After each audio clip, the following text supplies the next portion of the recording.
Hey everybody, this is Jim at SP500chart.com using time-honored techniques to understand modern markets, featuring daily technical analysis videos of the S&P 500 index. It is after the close on March 1, 2012. I am looking forward to springtime. And anyway, before we get started, just need to remind you that the website and the video are for educational purposes only. Nothing stated at the site or in the video is intended to be used as investment advice.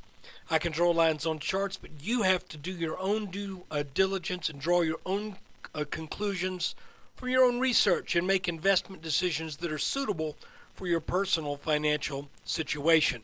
I'm not a licensed financial professional. I'm just a guy who draws lines on charts. And we're starting out looking at a 30-minute chart of the S&P. Let me spread this out a little bit so that these features show a little bit more nicely. There's a bunch of lines on here. But you know, yesterday the market came down pretty hard and bounced on an area that was actually underneath our ascending wedge line. But you know, we had the same thing happen back in the end of February. I believe that was on the 27th.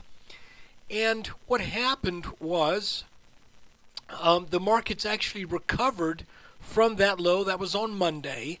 And so when we showed something of a tendency to bounce there, I thought it might be worthwhile if we go back to this starting point again and we just draw an alternate ascending trend line at that point.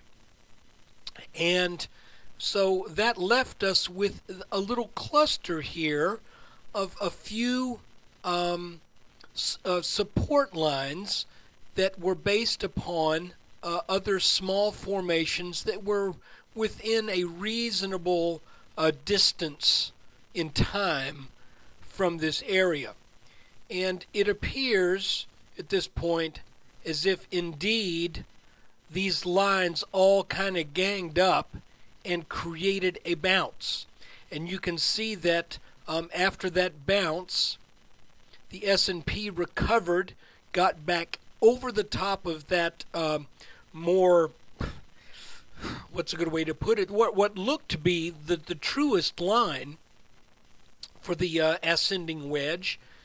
It came up, made a run at the mid 1375s, sold back down to that line, and then bounced there. So I think what we're left with here, guys, is two lines that are working.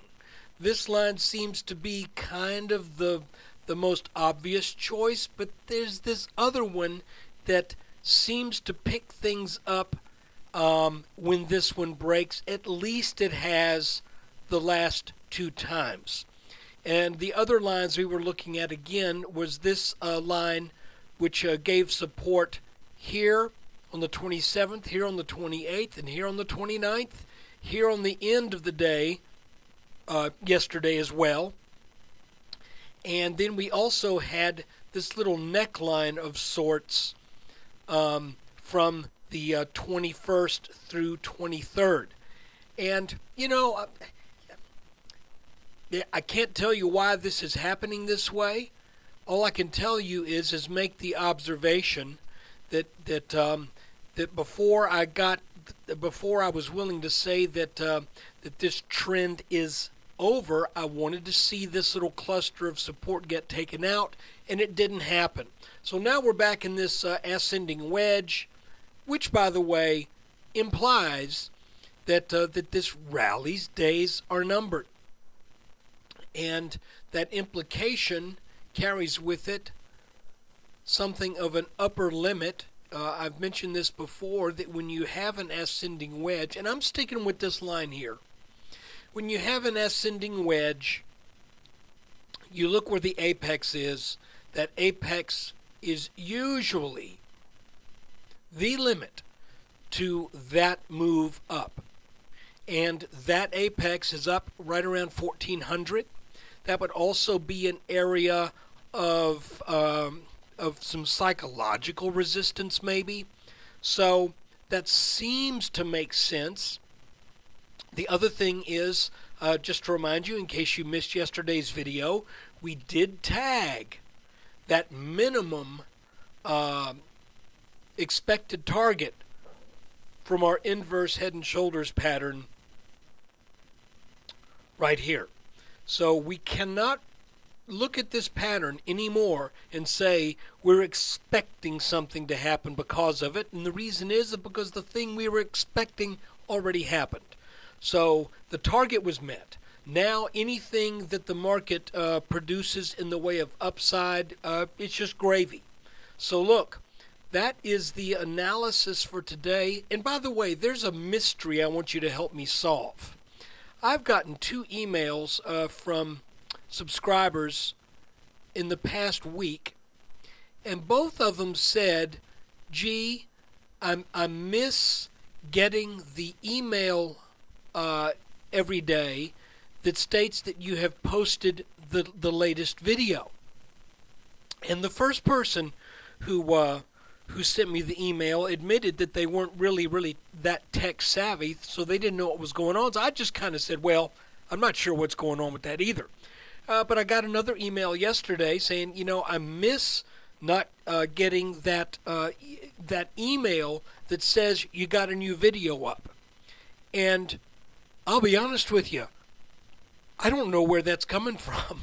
I have never purposefully sent out an email. Now, it's possible that that YouTube, if you've subscribed to my YouTube channel, it's possible that there are settings in there that YouTube has changed. So you might want to go take a look at that and see if maybe to look at your subscription settings and see if there's something there that says notify me, email me when a new video comes out. I suspect that might be what's going on. So check out your YouTube settings. Those of you who do that this way. But if you want to email me and let me know a little bit more, anybody who wants to send me some information, I'm curious to know where those emails were coming from, because I did not set out to notify things in that way. It just sort of happened somehow. So look, I appreciate you taking time out of your day to watch the video. And if you haven't already, please come by sp500chart.com. Spend a little time with us. If you're a subscriber, thank you. And I apologize for you not getting your emails. And maybe there's something else I can do about that. But if this is something that's a concern to you, please share it, and I will address it. And take care. Let's see what happens tomorrow.